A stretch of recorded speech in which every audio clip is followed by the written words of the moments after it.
Gerald, your thoughts, please. Well, on the rich, it's ironic that you're talking about this because this is also a major topic in the Trends Journal. And I just want to let you know that we ended on a very high note. You've been to my building in Uptown Kingston, New York, and right across the entire front, 45 feet long, 2 feet tall, we put a sign up, "The American Renaissance has begun." The death of a nation is happening in front of us. And from this death and a plague that we see coming, there's going to be a rebirth, a renaissance, a rejuvenation. And we're really promoting that aspect as well. We call it the 20% solution. 20% of the people are thinking and looking in different directions than the vast majority. Having said that, and the point about the rich, I would, when you talk about the top, the billionaires, they're totally out of touch. There is no question about it. But the other point too, Gary, is that when Obama comes out with talking about increasing the tax rates for the rich, you know, he calls the rich. He calls people rich that are making $200,000 to $500,000 a year. Now, a lot of business people, you know, not a lot. There are business people that make that, individual entrepreneurs that make that kind of money. It's not big money today. It's living well, but it's not rich. If you were to lose everything you had and only had $500,000 for the rest of your life, and you had some kind of serious sickness and needed somebody to take care of you, that money be washed up in no time. But having said that, those are the people also that provide a lot back to the community, that support the arts, that are active.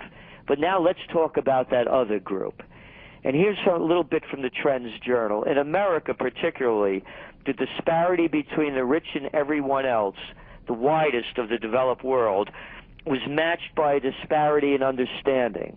So insulated and so far removed were the very rich, and to a lesser degree their minions and lackeys, from the struggles of the hardships of the common man, that buying gold was incomprehensible, a behavior peculiar to irrational lower orders, the jerk class, as Charlie Munger called them.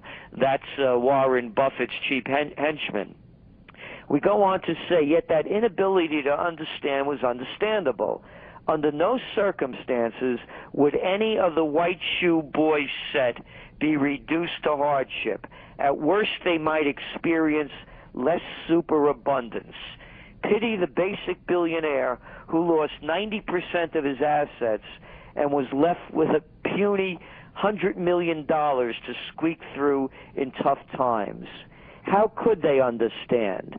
They were the impervious as they were the unconscionable.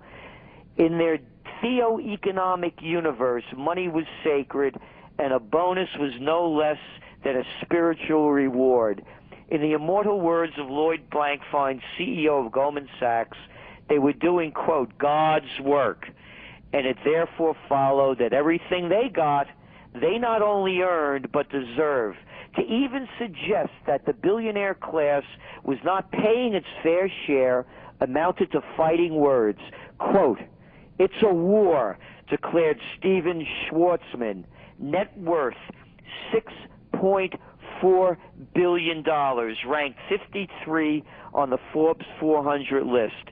Quote, it's like when Hitler invaded Poland in 1939. We go on to write, had anyone but a Forbes 400 member compared the start of World War II with its misery, bombs, bloodshed, and death of tens of millions to the prospects of a billionaire paying a few million more in taxes, the media would have ripped them apart with the ferocity reserved for Holocaust deniers. But the white shoe boys and the white shoe of Wall Street were simply of another world, far removed from the world of those everyday others trying to survive on Wall Street. So that's how we look at the issue of those mega millionaires, and they're running the country. Let's get this straight. The rest of the people are paying for their losses. When you talk about what's going on in Europe, look what's going on in France. The American media says, look at them. They're complaining because they're raising their retirement age to 62. While in the U.S. over here, they want to push it up to 67. Let's get the numbers straight. That's partial retirement. And number two, the French dump a lot of money out of their paycheck into their retirement. And the French know the deal. These are the people that invented the guillotine. They know what the deal is. What do you think, Schwartzman and Blankfein are making all of this money, and Buffett and Munger are making all of this money because they're so brilliant? No. It's because they're members of the Harvard, Princeton, Yale, Bullets, Banks, and Bombs Club. They're doing deals. The French know the story. So as long as they have the elite up there making policy, they know what it is. Now we want our share of the take. It's as simple as that. And you're seeing that's why they're taking to the streets in France. That's why they're taking to the streets in Spain. That's why they're taking to the streets.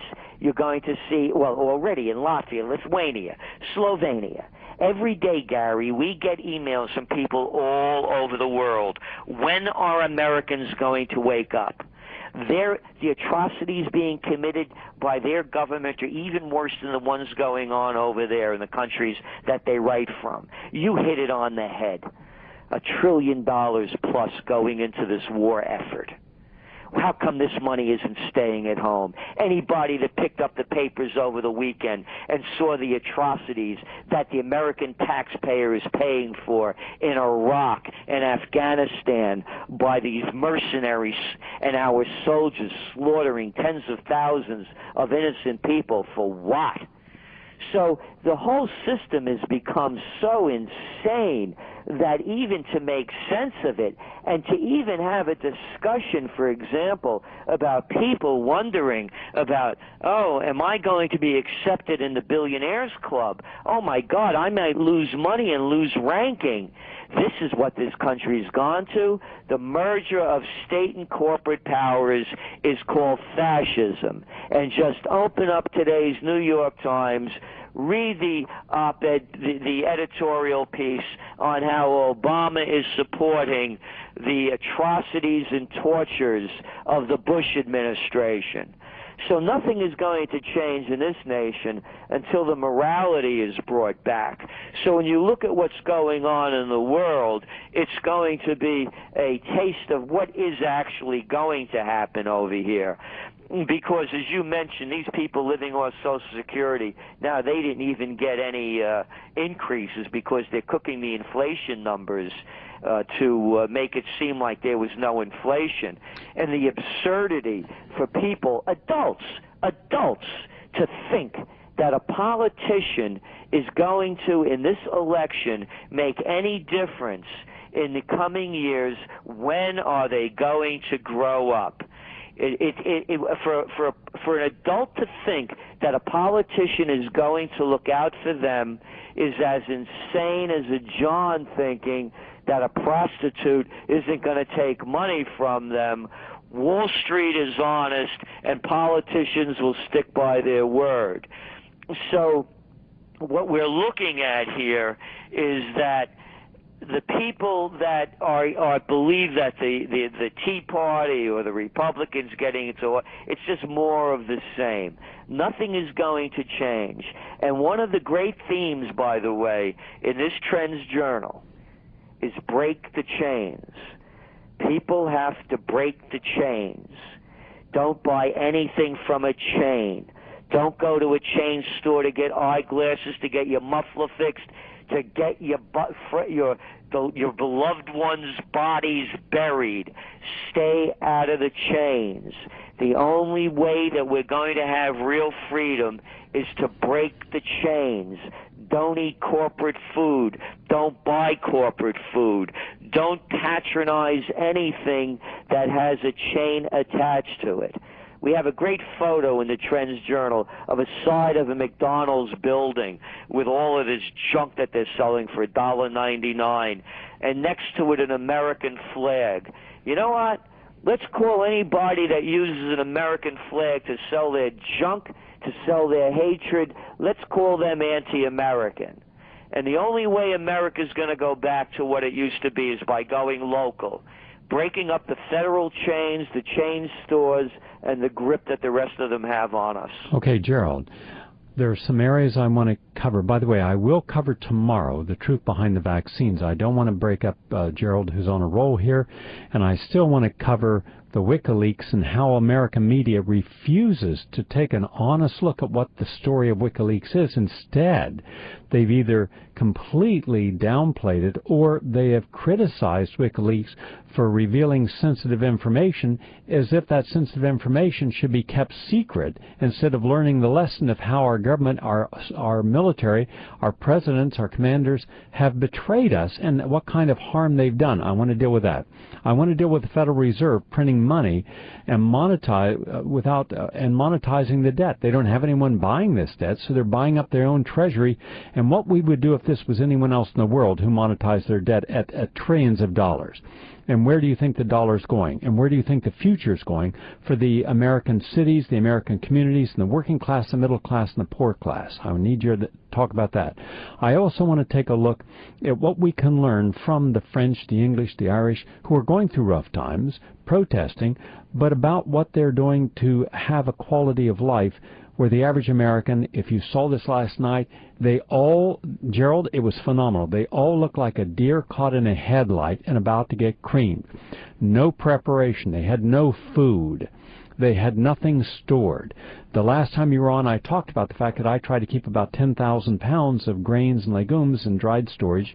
This year I gave enough to feed about 3,000 people as to charities because to help them, but the average person has nothing to help them if there's a hard time. They're literally caught without any food to eat, and they don't think it's going to happen.